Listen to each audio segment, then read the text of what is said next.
Hello, and welcome to Encounters with Polish Literature, brought to you by the Polish Cultural Institute, New York.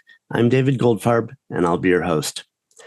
Tadeusz Borowski, most known for his descriptions of Auschwitz during the Holocaust, is the subject of today's episode. Before we proceed, I should say that we'll be discussing some brutal scenes from Auschwitz and the Warsaw Ghetto, and we will be discussing suicide. If these topics are sensitive for you, we won't be offended if you skip this episode and take the time to catch up on other past episodes of the program, or just wait for next month. If you're having thoughts about suicide or self-harm in the United States, you can call the 988 Lifeline to find emotional support. We'll get to Borowski in a moment, but I've been thinking as we approach our 50th episode, not only are we learning about interesting and important Polish and Ukrainian writers here, but we're learning more and more about the guests who have joined us multiple times on the program. On the one hand, it was always part of the design of the series to present a snapshot of the academic field of Polish literature, mainly for undergraduate students considering applying to graduate school in Polish in the United States or the English-speaking world. You might be able to meet a few key figures from the field by traveling to different universities, or you might attend a conference where many scholars will be present at once. But where else can you encounter a cross-section of a small field like ours right here on YouTube? And increasingly, we have been featuring Polish and Ukrainian writers speaking at length and in depth in English about their own work. But then there are some guests who are giving us a slice of history, like our guest today, Irena Grudzińska, who was part of the student movement in the 1960s, with many figures who became leaders in CORE, or the Committee for the Defense of Labor, and the Solidarity movement. I think it's very much worth knowing what these people were reading and what they were thinking about during these years of engagement. What books formed the mentality of these leading intellectuals? Before we meet Irena again, I'd like to remind you to subscribe if you like our series, click the bell to receive notifications about new episodes, and follow our playlist down in the description below to catch up on past episodes. Irena Grudzińska emigrated from her native Poland after the unrest of 1968. She resumed her studies in Italy and received her PhD from Columbia University in 1982. She taught courses in East European literature and history at several universities and was 2018 fellow at the Guggenheim Foundation. Her books include Miłość and the Long Shadow of War from 2020, Golden Harvest with Jan Tomasz Gross in 2012, Czesław Miłosz and Josip Brodsky, Fellowship of Poets, 2009, and The Scar of a Revolution, Tocqueville, Custine, and the Romantic Imagination, 1995. Irena, it's so great to have you back here on Encounters with Polish and Ukrainian Literature. I'm very happy to be here. Let's talk about Tadeusz Borowski. When did you first read Borowski, and how was Borowski received in your circle of friends? Oh, we all read Borowski in school. He was on our reading list, and is still today. This is very surprising. Just like Zofia Naukowska and the Medallions, it's also always on the on the list, in school required reading. And this is all because I feel because it's a little bit misunderstood that it is considered to be literature, first of all, about Poles and not about Poles and Jews and other people. Also, it is because it's read in school, it is in a certain way somehow coated or rejected. I don't know. In my childhood, this is what it was. We were so loaded with war literature that we did not really treat it in any serious way, and I don't think we understood it. Certainly, there was something about Borowski that we all knew, but that was something else. That is, this was his death. That is, he died in 1951 as a very young man. He was not even 30. He died by suicide. At that time, when he died, he was one of the bards of communism. He was a very Stalinist journalist and activist and propagandist. And his death, when, of course, I had nothing, no conscience of it because I was a small child at that time. His death, however, had such a big impression on Polish writers and kind of a political system, because it was associated with the death of Mayakovsky, with the death of Yesenin, with the death of these people whose suicides were considered to be a gesture of breaking with communism, a kind of a Stalinists as victims of Stalinism. So this is what I remember about it. And this is how he is generally, I think, remembered, Borowski, because Czesław Miłosz understood his death in that way. And he wrote a poem at that time, though I didn't know this poem. I read it only when I left Poland. It was called On the Death of Tadeusz Borowski. He also wrote a piece, part of his... In the Captive Mind, right? The vision was that this was, his communism was for us more important than his death, than his, the type of writing that he did about the Second World War. I think, for Americans, I mean, of course, the communist writings are, until recently, haven't particularly been translated.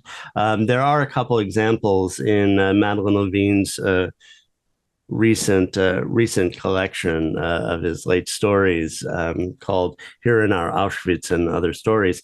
But most of us, in the United States, we read in Philip Roth's series, the writers from the other Europe, This Way to the Gas, Ladies and Gentlemen. We all read this version translated by Barbara Vetter.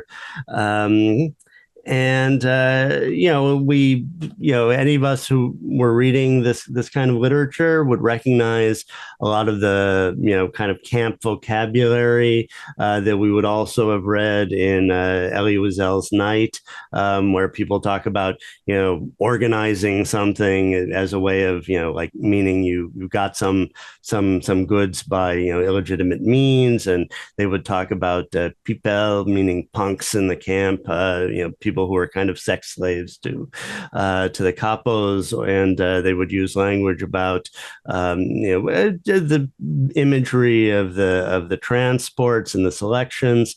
This would all be kind of familiar, and I think that for Americans who are reading Borowski, that's what they know. And now we have this new translation, which is, it's kind of interesting. I had a discussion recently on the program with Jacek Danel about being the second translator, of something, and that how it's kind of a different. Yeah, very interesting. Yeah, this is a very interesting issue, because this edition now, translated and edited by Madeleine Levine, and introduced by Timothy Snyder, it's a very, very good edition. It is incomparably better edition than the first one. Nevertheless, we do know this book, and I have been reading it over and over with my students in this first edition. And although I was able to read it in the Polish original, and I knew it was imperfect, but I got so accustomed to it that the vocabulary, the titles, and so on, it is all part of my part of my memory. And it reminds me of another important Polish recent retranslation. You know that the entire poetry of Zbigniew Herbert. Of course. Yeah, I was thinking exactly of that case. It has been retranslated. And I heard some of my American poet friends who were saying that it's a tragedy for them, because it is like having a new poet.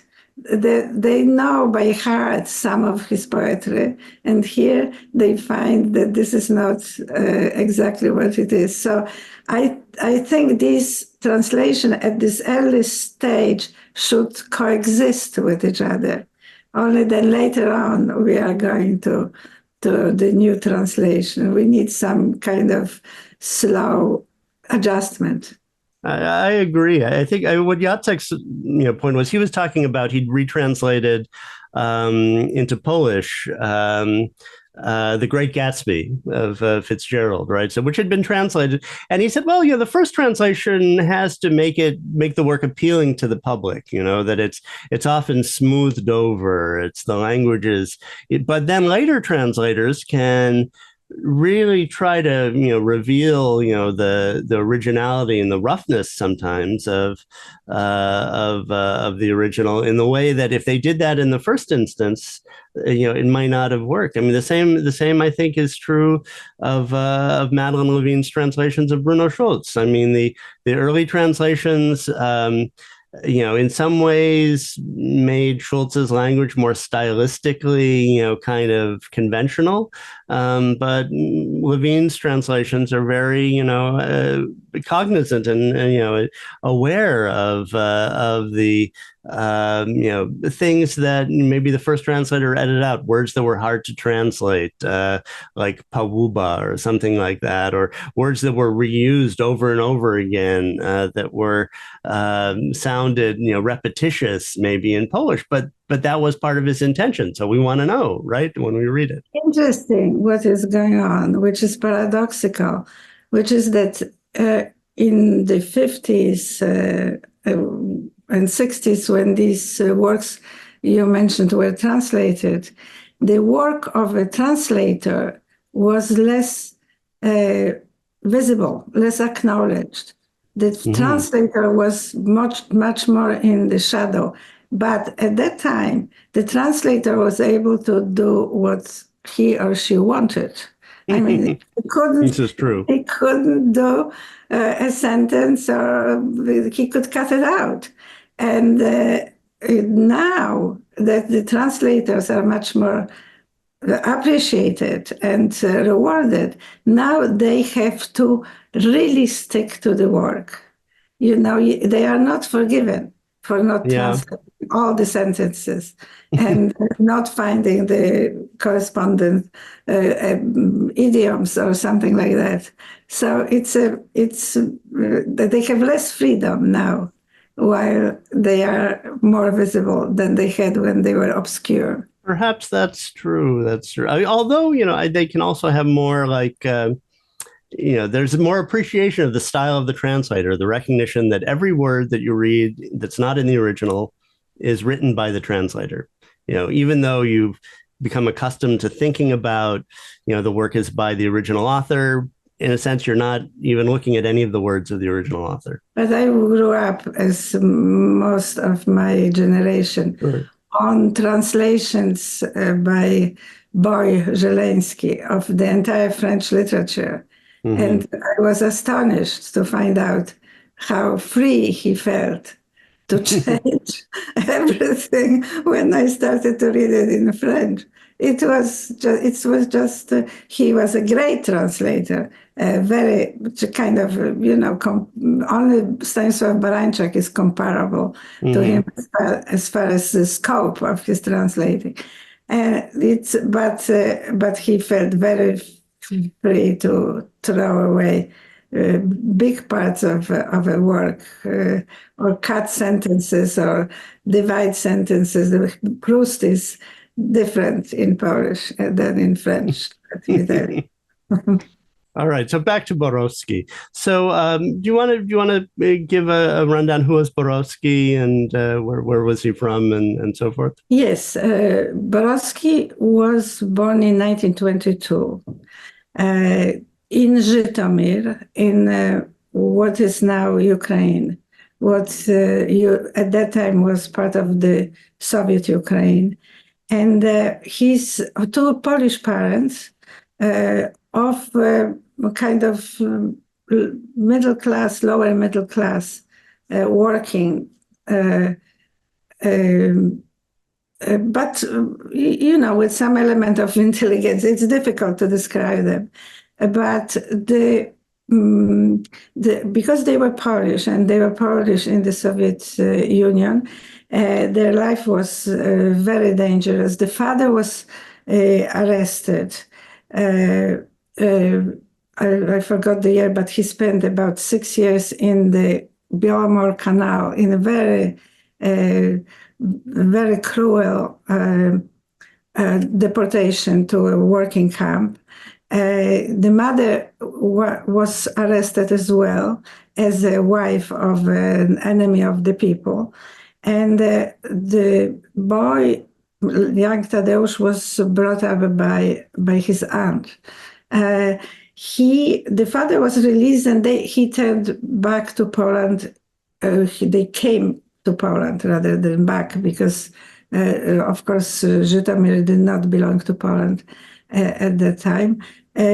He came to Poland in 1933. And from that time on, he was living in Warsaw. The mother came back a year later, and he was a high schooler and then a student in Warsaw. He started to study, finished school and started to study when the war started. So he was a boy from a family which had a very, very hard time. As soon as they started to somehow live together, the war broke out. And of course, he had to go working, and also participated in illegal university classes.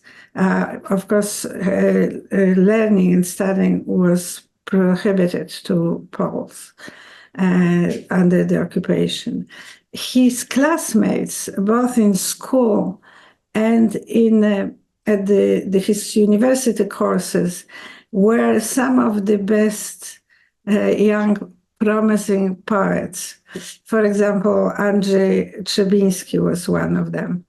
And he was inspired perhaps by this kind of fever that was there also to write poetry. And he very soon started to become a poet. And he was a poet.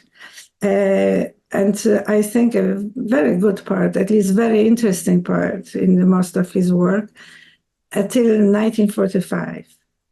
It's very interesting that he was writing during the war.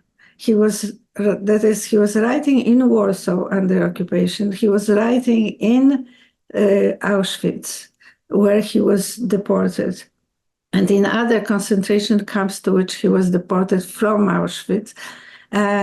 But he stopped writing poetry in the middle of 1945 when he started to write prose. Before we talk about this, I want to say that he was arrested in April of 1943 in Warsaw. He followed his fiancée, who was arrested a few days earlier, to the apartment. He knew she was probably taken to prison from. This was very unwise, but maybe he did really want to do it. However, and she was deported to Auschwitz, and he was deported to Auschwitz. before but we probably will be talking about it later on. Before he was deported to Auschwitz, he was imprisoned in the Warsaw prison, which was called Pawiak, which at that time was at the territory of Warsaw Ghetto. And so he spent 10 days of his imprisonment in Pawiak while the Warsaw Ghetto insurrection happened. And we should say that his fiancée Maria was Jewish, and Borowski, though he was in Auschwitz, was not a Jewish prisoner. So he had certain privileges that Jewish prisoners didn't have. To finish his biography in a very short way, after he was released from the camp. The last camp in which he was Dachau. He was imprisoned, like many or most of the former prison camp and inmates in Germany, in the so-called DPs, the displaced persons camps. He was taken out of this camp and released into Munich, where he started to write his prose stories, the stories that we know him for. He had big doubts about coming back to Poland, but then he finally went back. And once he went back, he gradually joined the Polish Communist Party and actually joined the project with as much fever as he had before when he was writing poetry in Auschwitz. He became a party member, he became a party functionary. He was sent to the new country, the German Democratic Republic. He was probably involved in some kind of spying or something. He was a very young man. He came back to Warsaw, was writing for newspapers, and in 1951, as I already mentioned, committed suicide. Which is the subject of much speculation that I don't want to do too much of, because that's, it's sort of really after the period that we're, I think, most interested in, when he did his greatest writing, really, his poetry. It is amazing that he wrote everything that he wrote. It took him less than 10 years. Yes. It's a very short, 9 basically, a very short period of time. As far as his suicide goes, this is a very interesting thing, because at that time, as I told you already, his suicide was interpreted that as a political gesture. His girlfriend at that time, who were claiming that he did not commit suicide, but he was somebody who already tried suicide before, and not only attempted it, also wrote about it. And it looked like a suicide. So we don't know, but we assume that we can freely assume that he committed suicide. But what is interesting is that he now is interpreted. Now we look at many suicides of very well-known writers who wrote about the Holocaust, like Jean Amery, like Primo Levi, like Paul Celan. And Borowski now is fitted into this category. That is, are the suicides of people who, and all of these suicides are contested by the family members, and all of them have people who already attempted suicides before. All of them are now interpreted not as a protest against communism, like in the case of Mayakovsky and so on, but as an impossibility of real survival. So these are people who were survivors until the moment in which they were not anymore.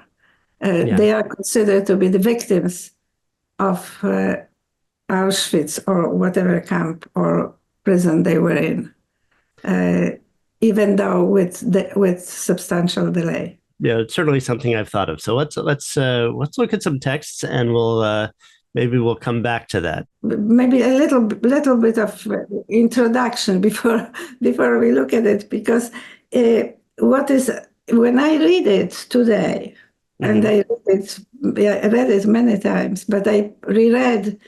I have this kind of Polish school book. I mean, book for school kids. I might have the same edition. Is that this one? This is the student. No, similar. I'm sure they are. They are from similar. Lectura. Yeah, it might be the same one. I am astonished at how he had written it. I mean, I'm astonished at this. More I read it, more impressed I am by his capacity of rendering something that so many people didn't manage to do it, were unable to do it. Let's start with the poems, because they come first, and we'll come back to them. There are translations of the poems, not many. If our viewers look at the introductory page for this episode, which is linked down in the description below, you can find a short bibliography of translations that have been published, but the comprehensive translation of the poems by Tadeusz Borowski was published in a tiny, small hand printed edition that you can get through interlibrary loan if you're fortunate and it hasn't been stolen from the library or hasn't gone missing. So I recommend that you try, and then maybe make a copy, because you never know, you might never see it again. And I don't know what that does to the rights to the translations, if they're freely available, or how easy it would get to publish new translations of the poems, but some of them are out there, and we're going to look at two poems you suggested, Irena. Would you maybe you'd like to read the first, one of them in Polish, and I'll read in English. Pieśń. Nad nami noc. W obliczu gwiazd, ogłuchłych od bitewnych krzyków, jakiż zwycięzców przyszły czas i nas odpomni, niewolników. Pustynię, step i morza twarz mijamy depcząc, grzmi karabin, zwycięzców krzyk, helotów marszcz i głodny tłum cyrkowych zabaw. Wołanie, śpiew, pariasów wiara, łopocze wiatrem wrogi znak, krojony w talar, łokieć, miara i chodzą ciągle szale wag. Nie próżno stopa depcze kamień, nie próżno tarcz zdwigamy broń, wznosimy czoło, mocne ramię i ukrwawiamy w boju dłoń. Nie próżno z piersi ciecze krew, pobladłe usta, skrzepłe twarze, wołanie znów, pariasów śpiew i kupiec towar będzie ważył. Nad nami noc, goreją gwiazdy, dławiący trupy nieba fiolet, zestanie po nas złom żelazny i głuchy, drwiący śmiech pokoleń. Published in 1942. So this is my translation, very much in progress. It doesn't have the strict meter that Borowski is known for in these poems, which is an interesting fact that we should probably say a few words about. Song. Night above us, in the stars' visage, when will the victors arrive, deafened by battle cries, and remember us, the slaves? Through desert, steppe, and the ocean's face we pass, trampling, a rifle cracks. the cries of victors, the march of helots, and a crowd hungry for circus games. A call, a song, pariah's faith, the enemy's sign flutters in the wind. A taller split, a forearm's length, a measure, and the weights still move on the scales.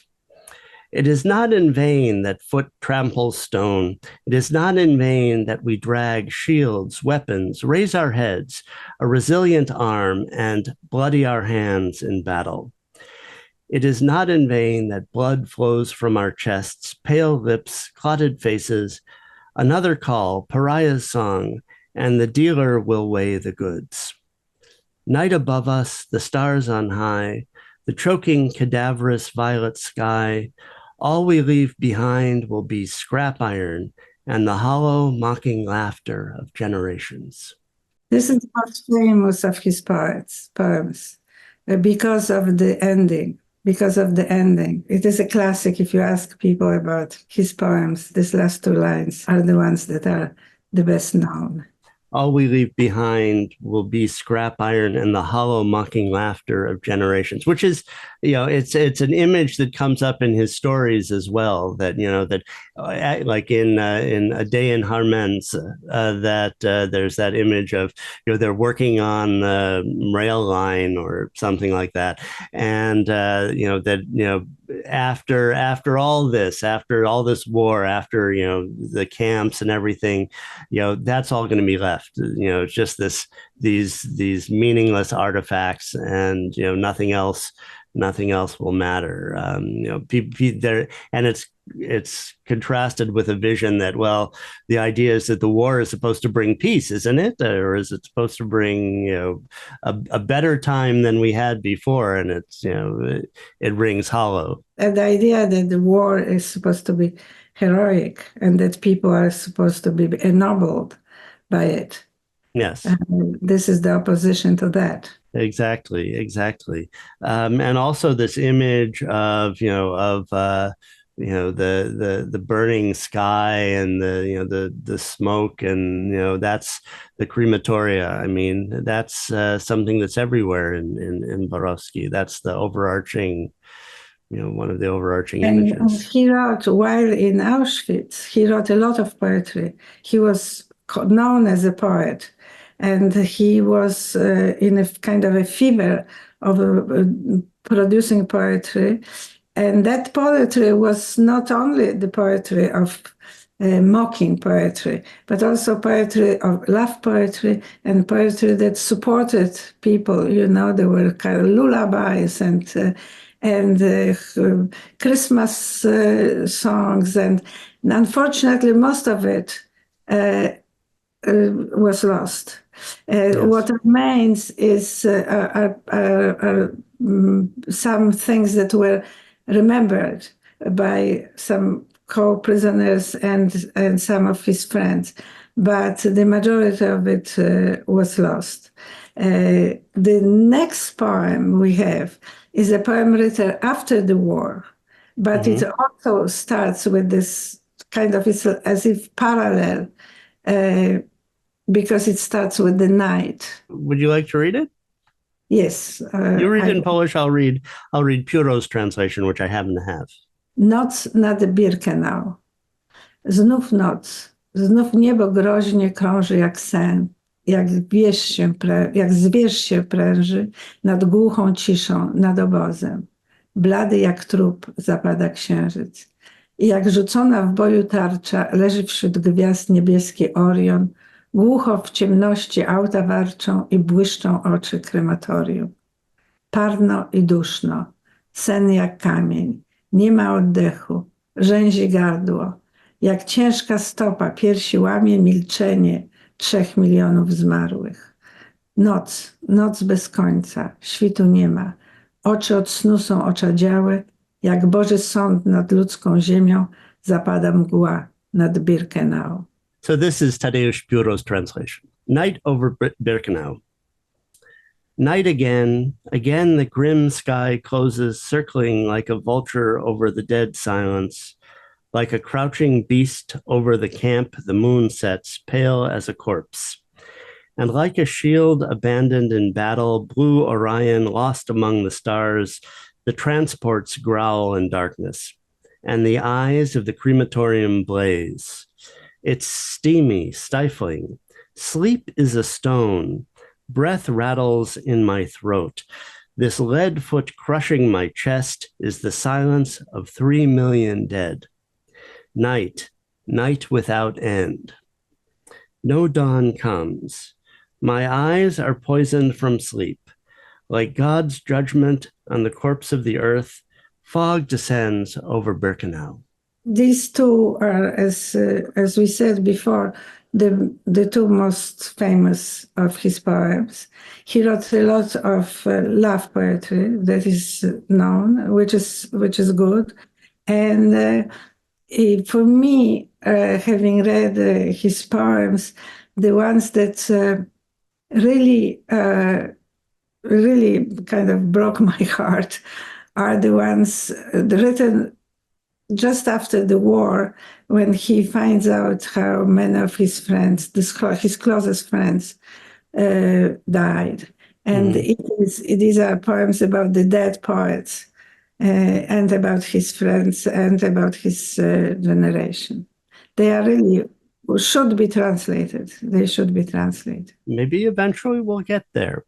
They would be good to translate. I was thinking about, as I was reading Miłosz's essay Beta, which is about Borowski, who is in the book. He's not named, but it's obvious that that's what he's talking about if you know the work. He talks about meeting Borowski when he's first, publishing these poems in 1942, and like what kind of what a moment that would have been, right? You imagine Miłosz, he was born in 1911, if I'm not mistaken, right? So because the centennial was 2011, so he's 31 years old, so an adult critic, published poet, had been active publishing poetry underground during the war, and he meets Borowski, who is maybe he's not very well known by then. He's only 20 years old, something like that, and he it's like being present at the creation of of post-war modernity or something like that during the war. It's imagining Miłosz and Borowski meeting in this circumstance and thinking, oh well, maybe this should be published. No, it was not like that. It was that Borowski and Trzebiński and Bojarski and other parts of that group and of the generation, they were, and Krzysztof Kamil Baczyński, of course, they just started to publish. They were all looking at Miłosz as the poet to, on the one hand, to follow, on the other hand, to fight against, as have to find their own voices. And they were very contrarian. They were very critical of Miłosz, especially Trzebiński and Bojarski, who were very much moving to the right wing, to politically. They were critical of him, and the left-wing poets too were critical of him because he was bourgeois and he was not leftist enough. So the meetings were not ideal. I mean, even though the poets, the young poets, even dying, they were quoting from memory. They were quoting Miłosz's poems, like Bojarski did.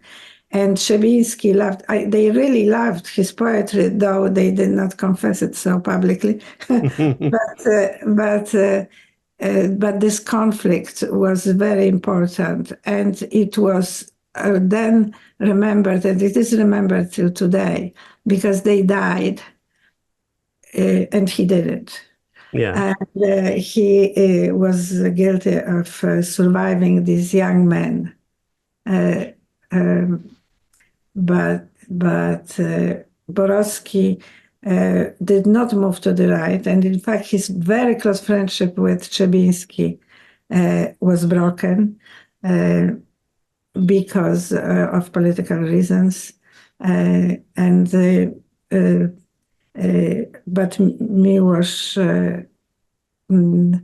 Miłosz nevertheless welcomed him as a poet, but he especially was hopeful about Krzysztof Kamil Baczyński, who also perished. Right, of course. So maybe we should look at some of the stories that are so well known in the United States, but perhaps not all of our readers have read them yet. So I was thinking maybe we could start at from this the story. It's very hard for me not to say, this way for the gas, ladies and gentlemen, which was the old translation, but Madeleine Levine's translation, which is more accurate, is ladies and gentlemen, welcome to the gas. And I think that, probably the most searing scene in Borowski, for me, for his critics, as just at this moment, rereading Jan Kott's introduction to this edition and Timothy Snyder's, introduction to Madeleine Levine's edition, and to Miłosz's Beda, they all mention this scene from this story. And I even, if I can find it again, I didn't mark the page, but I realized that I even when I first read this almost 40 years ago, I can see in this brown ink here that I used to use at that time, in 1984, when I got this book, that I had also was very, very moved by it. And it comes in, usually people read it as one compact scene, but one thing that I recognize is that, is that Borowski's writing is extremely cinematic, So this is a story about a selection. The prisoners are coming off of a sealed train, cargo cars on a train, and they're arriving at the camp. And it's as if, we have a camera that's kind of sort of focusing on one person and then zooming out and looking at the whole scene and then focusing on another person. And there are some characters who are kind of going in and coming out. And it first happens where we just get, a hint. It says, a woman bends down and quickly picks up her bag.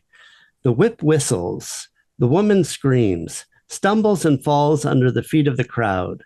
A child running behind her squeals "Mamala" in Yiddish. Such a small little girl with tousled hair. And then he leaves that for about 5 pages. And then it comes back. Here comes a woman, walking fast. She's running to get ahead, imperceptibly but feverishly. A little child, just a few years old, with a cherub's rosy, chubby-cheeked face, runs after her, can't catch up, stretches out its little arms, crying, "Mama, Mama." Woman, carry that child in your arms. This is another person speaking to the woman, a guard. Sir, that's not my child. Sir, it's not mine. The woman cries hysterically and runs away, hiding her face in her hands. She wants to hide. She wants to reach the ones who won't be going by truck, who will walk, who will live. Because what's happening here is that the people who are going straight to the gas chambers are going in a truck, and the people who are going to work in Birkenau, and maybe for women that's not going to be very pleasant work, are going to walk to the camp. The female commandantin of the camp is there waiting to lead them back. She is young, healthy, good-looking. She wants to live. But the child runs after her, complaining at the top of its lungs, "Mama, Mama, don't run away." Because, of course, any woman with a child is going to be killed because the child can't provide any labor. It's just a burden in the camp. It's not mine, not mine, not until Andrei, a sailor from Sebastopol, grabs hold of her. His eyes are blurry from vodka and the heat. He grabs her, knocks her down with a single sweeping blow. He seizes the falling woman, by the hair and pulls her upright. His face is distorted with rage. "Ach, you fucking Jewish bitch," he cries in Russian. "Running away from your own child. I'll give it to you, you whore."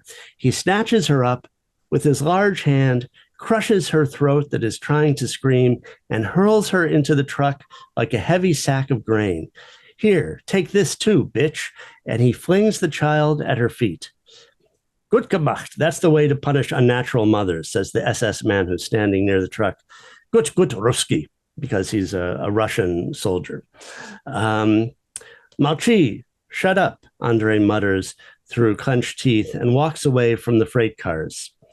From under a pile of rags, he pulls out a canteen that he's hidden there, unscrews the cap, touches it to his lips, then to mine, the narrator's. "It burns my throat. It's pure alcohol. There's a roaring in my head. My legs buckle. I start retching." The one scene I think that the most people tend to comment on, and it's hard, for a moment, it's hard to even say anything. But I should say, this is a Russian, presumably a prisoner of war in the camp. They weren't treated very well by the Germans.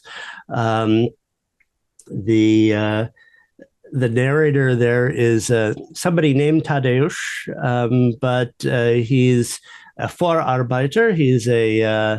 He's a prisoner who's been elevated to the position of foreman. There's a tendency to, I think even Miłosz does this to some degree, to confuse the narrator with the author, and all the details about the author aren't necessarily true of the narrator, although they share many biographical details in common. In fact, this is what is very important, the fact that this narrator is called Tadek. Tadek, yes. Yes, the diminutive of Tadeusz.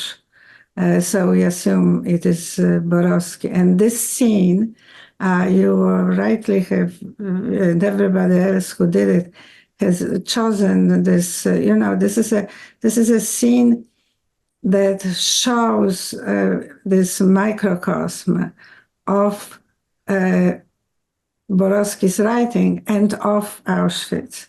That is this, in a way, perverse mechanism of making everybody guilty, everybody participating in this whole enterprise.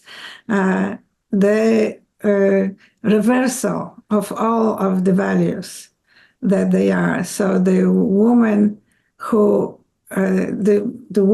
wants to save her life, the child that wants to save his life or her life, the Vorarbeiter, yes, who wants to save his life. Everybody, and rewarded. This one, the one that kills, the prisoner that kills another prisoner, that is rewarded with a compliment by a guard.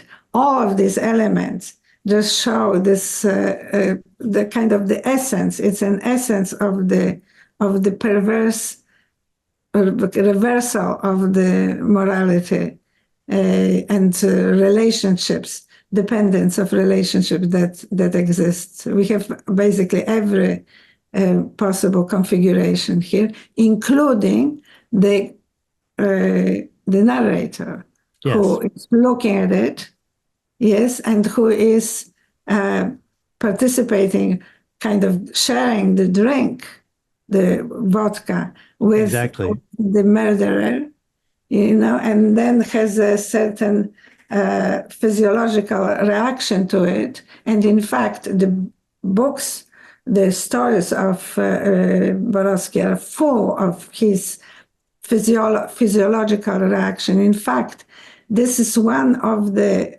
ways, in behavioristics way of describing this collapse of morality that he does. His body reacts. His body has a real reaction and the right reaction to this situation, but he never says it. It's never stated. It's only implied. Here we should say that in fact the power of this of this story and the power of these stories about Auschwitz and the other camps that we have, they have their power comes especially from the fact that we have this identity, kind of semi-identity between the author and the narrator, and that the narrator is not a hero. It's somebody who adapted very well to the system. Actually, there are two personas. One is that he adapted to the system, and the second, also very rare, is that he is a dying Muslim, as they call it. The person who is completely exhausted and is on the bottom, just about to die, which were called Muslim, and that were people. We should say for our audience, these people are not actually Muslim. They were called Muslimen or Muslims because, by some kind of visual analogy that in the camp, because they were people who had given up. They were people who were starving, who were on the brink of death. Yeah, and they were somehow in this position. I guess this is how I read that it was, that they often were as if praying on their knees. Right. So this is where this term came from, but obviously it's a terrible application of the term. But anyhow, this is the two things that Borowski does. That is that he describes the narrator as the first person, as somebody who is not a hero, who is really adapted to the whole, very well adapted to the whole system in order to survive, and is all concentrated on surviving, and is identified with the author. This is one thing that is special about it. And the second thing, also rare, as I said, was about this showing the Muslim. The Muslims were very despised by everybody, despised by the guards, despised by the prisoners, like people who don't fight anymore, who are just concentrated on the physiology, only on trying to eat or just giving up. And I can think of only another Holocaust or camp literature classic, and that is Imre Kertész, who in his book Fateless shows the whole progress of prisoners getting weaker and weaker, and then becoming really almost dying, and then being kind of miraculously saved by the liberating soldiers. But also, in a way, shows this process from within, shows this process without shame, without the artificial shame that is attached to it. Shows how it is to die in a camp.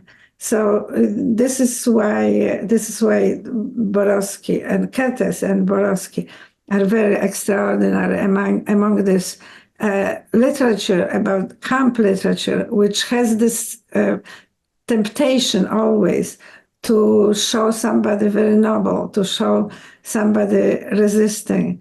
And of course, there were people who were noble, and there were people who were resisting. But what Borowski does, he shows the mechanism of functioning of the system. And he wants to show it so that this perversion, this is what I'm using the word perversion, which is very weak to describe such a thing. That is, that it pulls you into the process of living at the expense of other people. You wanted to look at a scene from Pawiak prison describing the burning of the Warsaw Ghetto. Shall I read it? I prefer if you read it in English. Okay, let me read it. This is my translation of a passage from a book called A Little Chronicle of Big Things, published in Polish in 1951. We looked out the window, putting a stool against the wall and covering the peephole in the door with our fingers. The ghetto was burning and the smoke was filling the sky, blowing east with the wind. Finally, the fire reached our street. It arrived like a mob of heavily armed SS men. They went from house to house and threw grenades through the windows into the ground floor rooms, igniting straw soaked in gasoline. The fire imperceptibly spread up to the next floor, appeared in all the windows where shreds of curtains were hanging. It engulfed the attic, and the whole street began to roar with flames like an oven. If this is Holocaust literature, or this is a camp literature? And I was looking, because Borowski was not Jewish. He does not foreground the issue of Jewish suffering, suffering and Jewish persecution. The whole thing with his fiancée was that she was arrested as a Polish prisoner, as a communist actually, or left, and she survived the camp as a Pole, and he never mentions, I never seen anywhere, or sometimes indirectly, maybe in the story indirectly, he may mention that she was Jewish, but he never attaches it to her because it would kill her, of course. Right. So this is not a topic that he develops. So many people I spoke to, they mistakenly think that he was Jewish, and that this is why it is considered to be a Holocaust literature. Mm-hmm. We have this particular situation that I mentioned at the beginning. That is that he was at the territory of Warsaw Ghetto when the uprising happened, and he is describing there the burning of Warsaw, the burning of Warsaw Ghetto. That they, as prisoners, were looking out of the window at that. But it is, again, he spent 10 days in that prison. As I said, 10 days of the insurrection. He was there longer. But the 10 days of the insurrection, he was in that prison. And the Germans already were burning the empty houses, and the fire was coming up to the windows of the prison. Right. So this is one of the descriptions, one of the many descriptions of Jewish situations in this stories that he writes. But the Jews are described among other people, and he does not insist on it in this story, which is called The People Who Were Walking, which is one of the first stories, one of the two first stories written, which is shocking, a shocking story. Of course, all of them are shocking. And this is a story about him playing a soccer game. And as he plays, he looks up and he's seeing people being walked to the crematoria, and they walk very eagerly because they don't understand, of course, where they are going.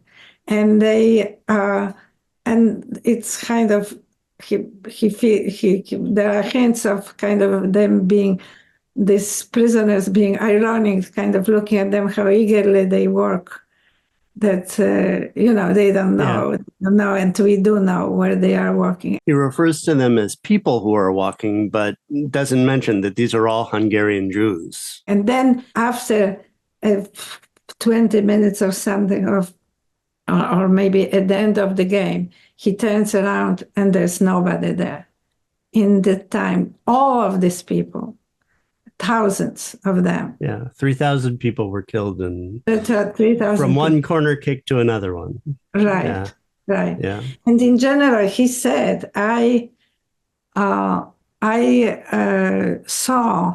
after Auschwitz, after the war, he said, I saw 1 million people dying. I saw 1 million people die. So this is what I wanted to point out to with this question that maybe it's not an important question, but this question is this camp literature, Holocaust literature. Why do we use this Holocaust literature, Holocaust, the term?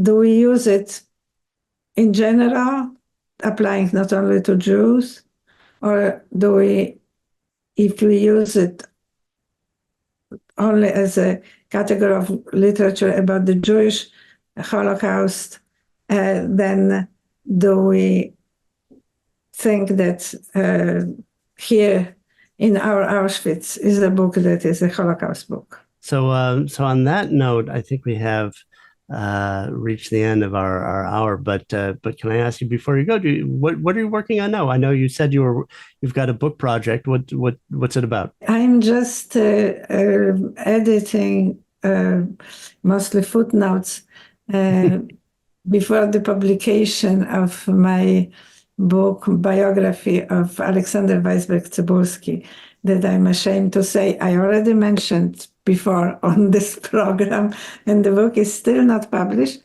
but it will be published in the spring of 2025. Who's the publisher? Published by Znak in Krakow. Very good, very good. And are there plans to publish it in English? Yes, I am translating it myself into English, trying to, kind of a little bit adapt it to a different reader.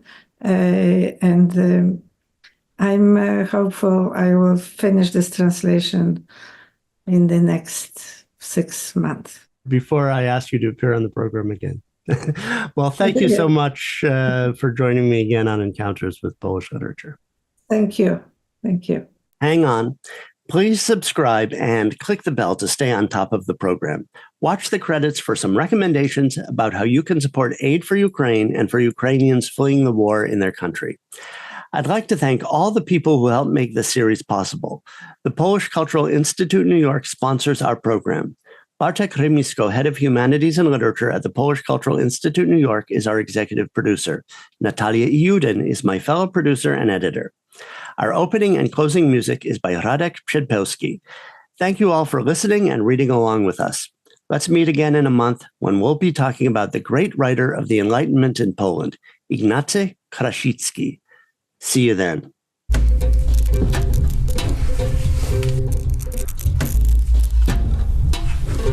Jest to szary dzień, jak zawsze w tej okolicy. Cała sceneria dodaje się chwilami fotografiom z ilustrowanej gazety. Tak szare, tak płaskie są domy, ludzie i pojazdy.